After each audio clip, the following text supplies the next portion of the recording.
áp dụng tại khu vực Việt Nam dù chưa ra mắt chính thức, cho phép thanh toán với một chiếc iPhone.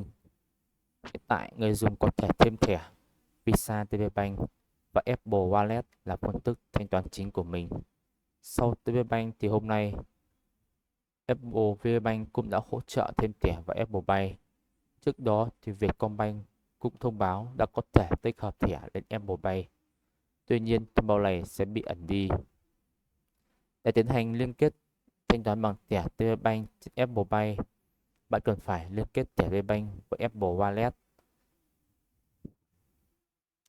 Recently, Apple Pay and the Circle available in the Vietnam region even though it has not been officially launched, allowing payment such as an iPhone currently.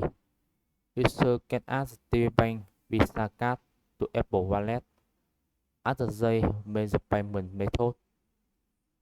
To make payment with TPBank card Apple Pay, you need to link TPBank card with Apple Wallet. Đầu tiên là phải thêm thẻ thanh toán vào Apple Wallet. Hiện tại thì Apple Wallet chưa hỗ trợ cho khu vực Việt Nam. Vì thế bạn cần phải chuyển vùng điện thoại sang Hoa Kỳ. Bước 1 là chuyển vùng điện thoại sang Hoa Kỳ.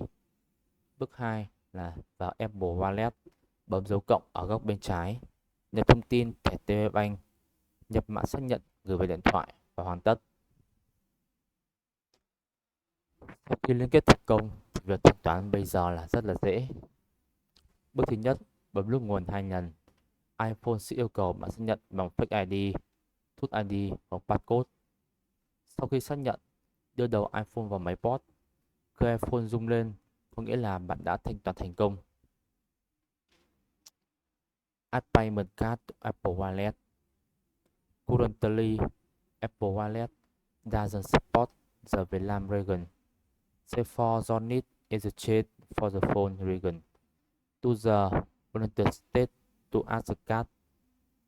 Switch phone